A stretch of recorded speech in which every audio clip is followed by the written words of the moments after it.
Just love the justice of God. I love the way He loves, and I just love to see that justice is the restoration of every violation of love. Yeah. And I believe that God is doing a lot in the world. I just want to share a little bit of our journey with you guys. And 11 years ago, I'm from Guatemala. I've been missionary kid since I was 6 years old in Ecuador. I was in Kansas City in the house of prayer for 4 years and a half. I did the night watch and then went back to Guatemala 11 years ago. And my dad was back in Guatemala, and he said, I'm going back to Ecuador. God is calling us to Ecuador, but you guys can stay in Guatemala. And I started crying, and he's like, you guys don't have to come, like you can stay here. And I was just like crying because I was feeling something was happening in my heart. And that day I called my sister-in-law, she's my mentor, and I told her, Jennifer, I don't want to miss the perfect will of God. And she said, He loves you so much that He's never going to let you miss His perfect will. And I fell asleep with this truth in my heart. I went to sleep and I had a dream. And in this dream, the hand of God took me up to heaven, to the space. And I could breathe. It was to me, I was amazed that I could breathe in heaven, in the space. I knew that it was impossible, but I was so impressed that I was breathing in the space. And then God started bringing me down, and He started showing me the clouds, and I started seeing the volcanoes. I started seeing the mountains, and I could recognize them because I study in Ecuador. So I was telling God, this is this volcano, this is that mountain, this is that, and if He didn't know. But I was so excited to tell Him. And he dropped me in downtown Quito, which is the capital of Ecuador. He dropped me there, and I was standing there in front of a huge Catholic church. And before that, in Kansas City, we received a prophetic word with my sisters from somebody from the Vatican that God was going to use us to bring unity to the church in Latin America, Catholic and Christians. And so I love it that, I was there in front of this Catholic church, and I saw myself in a mirror. There was a mirror, and I saw myself inside the church. So I walked through, and the church was completely empty. There was no images, there was nothing. But there was a woman, beautiful woman there. And they all look very different. 10 years ago, 11 years ago, blue hair was not into fashion, and that. But some of them had blue hair, some of them didn't have any hair, some of them had half of their hair shaved. All of them had tattoos, earrings, and everything. And I knew they were rejected by society. I knew they were rejected by the church, but they were all dancing with angels, and they were all free. And it was beautiful just to see them dancing free inside this beautiful place. And then I started walking inside the church, and I saw all these beautiful things happening, art was happening in every expression. People were dancing, people were singing, people were writing songs, people were writing music, poems, and just doing beautiful things. There was lights everywhere in this place. There was full of lights. And then when I saw the play, it was about love. Everything was about loving and being loved. And it was so much love that I fell on the floor. I was overwhelmed with love. And I fell on the floor, and I started screaming. In English, I started screaming, there's destiny for Ecuador. There's destiny for Ecuador. And with my fist, I was hitting on the floor there's destiny for Ecuador. And the seventh time I was screaming this, I was sitting on my bed crying and screaming, there's destiny for Ecuador. So that morning, I knew there's destiny for Ecuador. I knew that He was calling me back to Ecuador. And I had no idea what I was going to be doing, had no idea.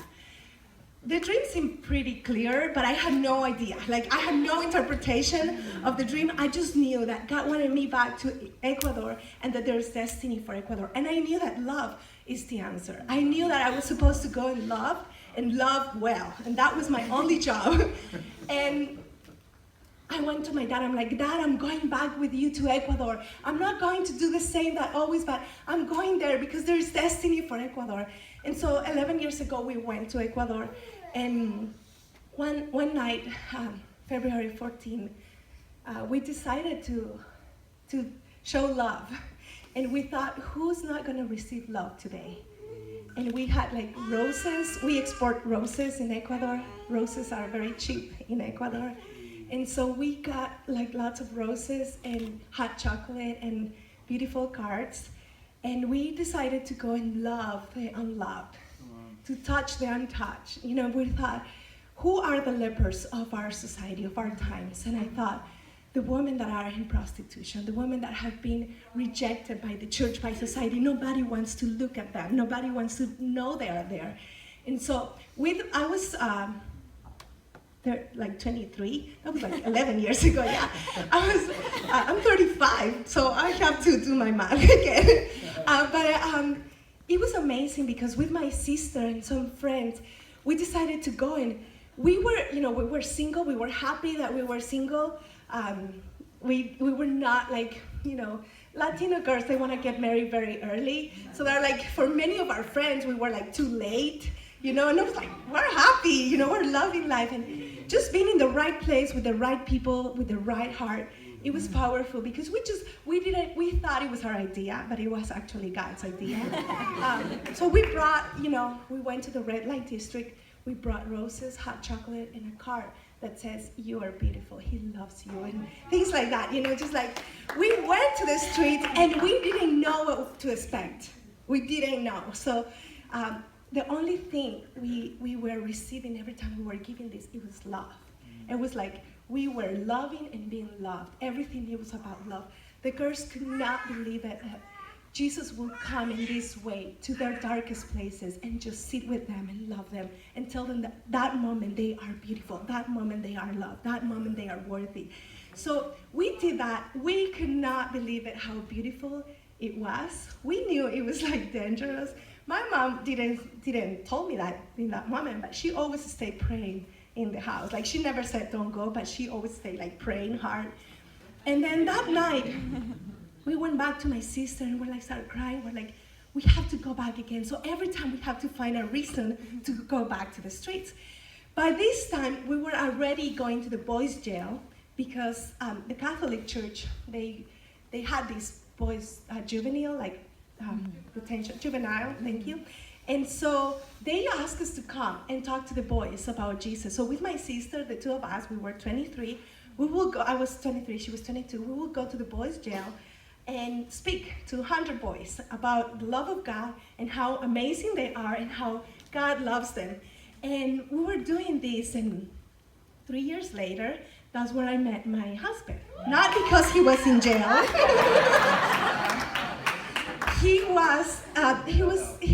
His heart was all about missions, and he came with his guitar to do worship or sing with the boys, and I thought, this guy is amazing. And I asked him right away, I'm like, can you come to the girls' jail, because we're going to do Valentine's party, can you come and serenade them? And he's like, yes.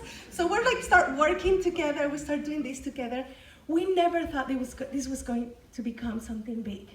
We never thought like there was something else happening there. But God is beautiful, because when you come with your lunchbox, when you come with your bread and your fish and you put it on the hands of God, he makes miracles.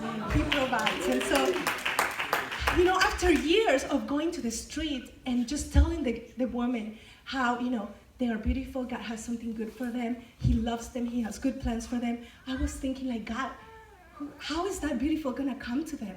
Nobody wants to give them a job. They don't know how to work. How is this gonna happen? Like, we can tell them, like, you are good, they are accepting Jesus, they love it when we go and pray for them, but what else?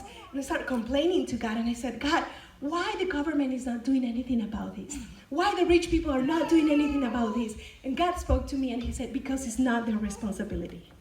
It is yours. It's the church. You have everything they need. You have light. Christ in you, the hope of glory. He is the light. You need love. Light has power over darkness. Darkness has no power over light. And God started speaking to me, and I was like crying. I'm like, yes, but how? And he's like, just do it. Just do it. So we started planning and dreaming, and that's where Vinny, my husband, he's very smart. And he was like, he put everything on paper, and we became a formal organization just 3 years ago. We've been doing this for 10 years, but we became a formal organization, and God started providing, and he we opened a program 4 years and a half ago. With our first program, we had 3 girls from the streets and 3 girls from the jails, from the girls' jail, which they are very like a huge target for like these sex trafficking networks. And so we decided to open a program. We had no idea how. We thought it was our idea, but it was God's idea. And we ended up doing it, and we train girls, and we have an option. Casa Mis Sueños, we are an option for these girls to come and have an opportunity to learn to do beautiful things, to learn how worthy they are, to learn how they can be family, how they can dream again. Many of them, when we were asking them in the streets, like, what is your dream? They didn't have a dream. Yeah. So now they start learning to dream again. We've been working with more than 30 girls already, and it's beautiful to see how they are dreaming, not just for their kids, but now for them too. We have some of our girls studying different things, like if they want to be chefs, if they want to be like food doctors, whatever they want to study, we make it possible. And sometimes, I did complain to God. Actually, like a year and a half ago, I told God, like, I'm not gonna do this one more year if you don't show up with money. Because I was tired. I was tired to plan it for a week because we didn't have enough money to plan for the month. I was tired that, we couldn't sometimes have food in our house because we needed to pay the rents for the girls. Like, we offered them to come into the program, and we said, you don't have to go to the streets anymore, because as you come to the program, we prepare you so you can go to society and be successful, so you don't have to go back to the streets. And I was like, God, we're doing it right. Why are you not listening to us? And he was amazing, because we got an invitation to come here to the States, and I didn't know how is that going to work with us having an organization in Ecuador. We have 40 volunteers working with us, and we were training like these last 2 years, and we had to hire 4 people so Vinny and I can come.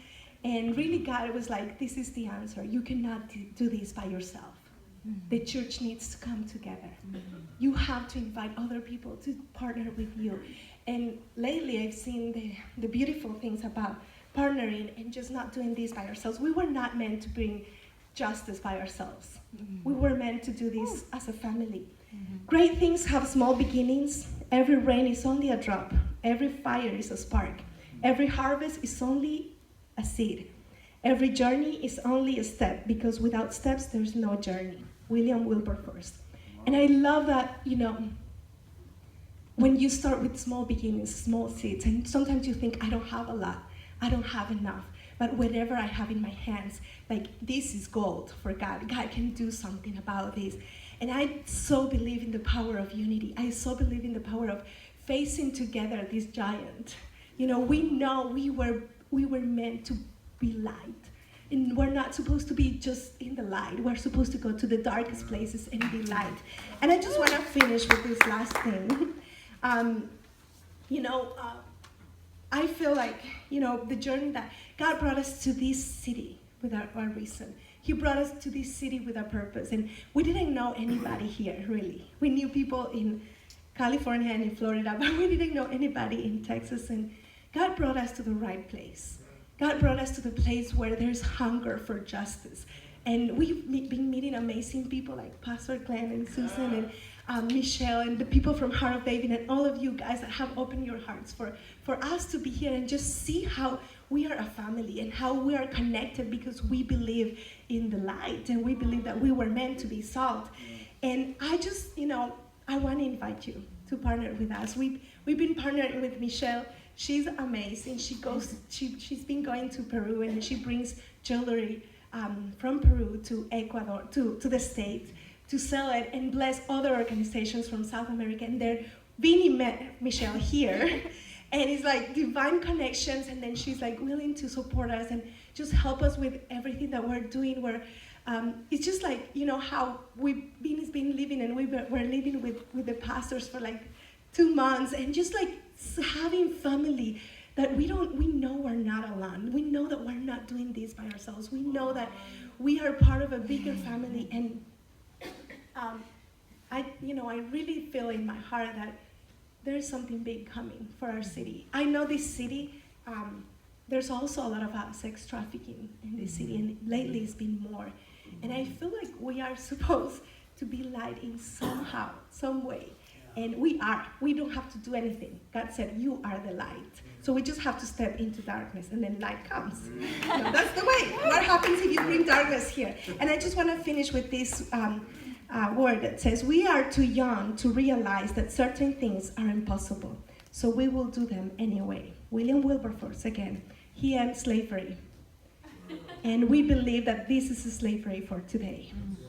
And so I think, we're going to do it anyways. Our vision for Ecuador is Ecuador with no prostitution. What about our vision for Austin?